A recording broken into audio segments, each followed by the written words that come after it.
It is cherry picking season, and cherries are everywhere. The branches are heavy with bright red fruit just waiting to be picked, eaten, and turned into something special. Well, everywhere except our orchard. Our little cherry trees are too young to bear fruit. That's okay, because one of our favorite parts of homesteading is when family and friends call us up and say, "Come pick cherries." It's such a gift, and we never turn it down. I will admit that it has taken us several years to figure out what to do with all the cherries that we bring home. We love to eat them fresh, but we want to find ways to preserve them to build up our pantry. A lot of folks can cherry pie filling, and while it's delicious, we just don't eat a lot of pie. So jar after jar would just sit untouched. We needed to find recipes that would fit our rhythm, and this year we finally cracked the code.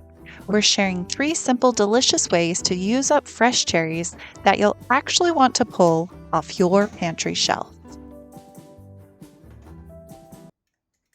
Before we can use up our cherries, we need to prep them. We start by washing them well, and then we're going to load them into our steam juicer. Now, the steam juicer is going to do all of the heavy lifting. It comes in 3 pieces. There's a basket, there is kind of a holding pot, and then there is the water on the bottom. Now, the water on the bottom will boil and steam up into those cherries, and they will release all of their juices over the next few hours. And the juicer will pull that juice slowly into the little pot so that we can collect the juice. Now, while that juicer is working, I'm also going to pit some of my cherries. Now, cherry pitters are so great because they cut back on a lot of the work of pitting a cherry. And I got this pitter a couple of years ago. It does 6 cherries at a time, pulls those pits out, and then it has a little reserve underneath the cherries that collects all of the pits. So when it gets too full, I just open it up and I can discard all of those little cherry pits so that I don't have to worry that they're inside of those cherries or left inside the bowl. Now, I'm only pitting about 4 cups of cherries today. The rest of them I'm going to steam juice.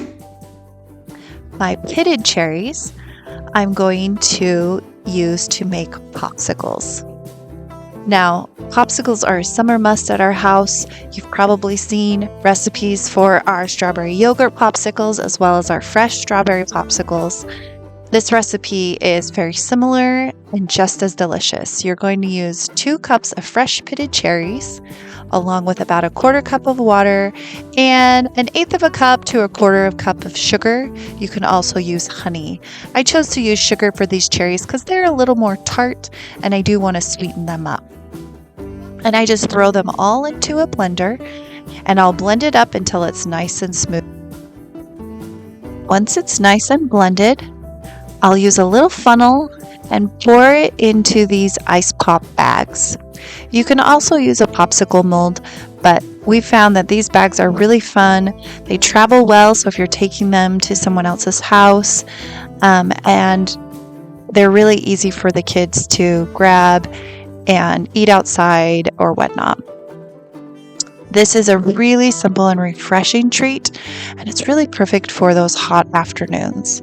Now, if you don't have molds or ice pop bags, you can also just stick some in ice cube trays to add to fun drinks or just to suck on later. There's a lot that you can do with ice cold cherries.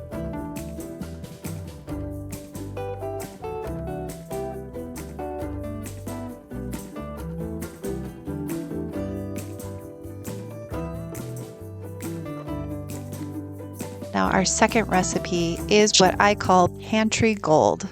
We are making canned cherry limeade concentrate. This is one of my favorite discoveries. It is tangy, sweet, and so refreshing. It's great from the jar. Pour it on some ice. You could add a little mint, but this is a concentrate. That means this little jar, this little pint jar, is going to actually make quadruple the amount of limeade. And it's a really easy recipe. You're going to need 2 cups of cherry juice straight from your steam juicer, 2 cups of lime juice, and 2 cups of sugar.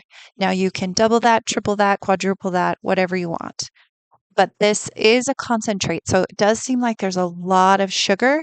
But again, you're going to reconstitute it. So I take 1 jar of limeade with 3 jars of water and ice, and that's how I'll make this juice when we actually drink it.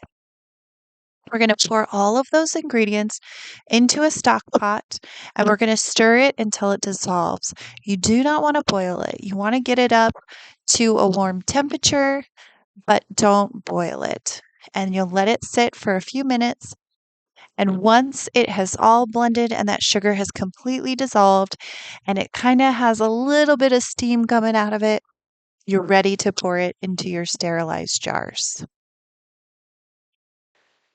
Now, while that cherry limeade concentrate is dissolving and heating up, get your water bath canner ready so that you can get those jars right into the hot water bath.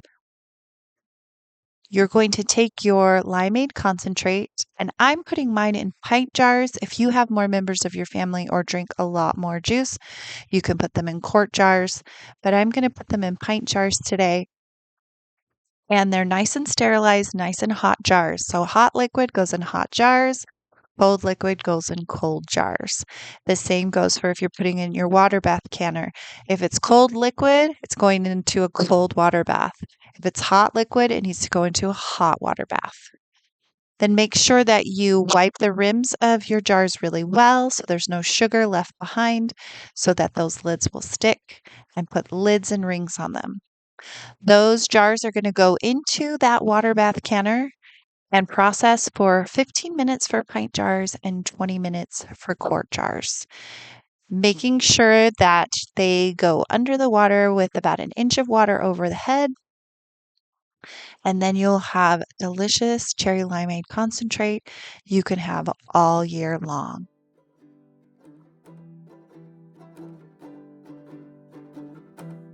Now, while that cherry limeade is in the water bath canner, we are going to take the remainder of our cherry juice and we are just going to can it up as straight good old cherry juice. It's just that simple. Take the juice right from the steam juicer, pour it into your clean jars, wipe the rims, add your lids, and water bath can it for 10 minutes. Now, I had to do this over 2 days just because those cherries take a little while to completely juice, and I was out of steam by the end of the day. So this cherry juice needed to be heated up again on my stovetop before I added them to my jars. But once those jars are all wiped and have their lids and rims on them, you can place them into the water bath canner for 10 minutes.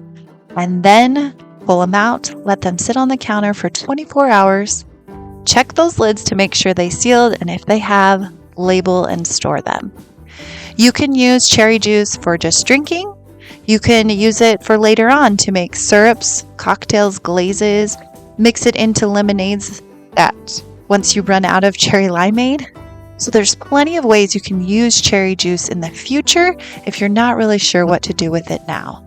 That's why I don't add any sugar or anything to the cherry juice. It already has plenty, and I can pull it out later and use it for other recipes when I have some time in the season.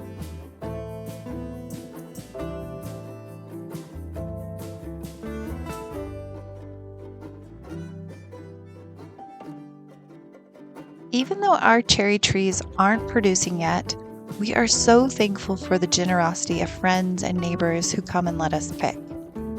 This is what homesteading is all about: learning, experimenting, preserving what we can, and sharing knowledge and harvests with each other.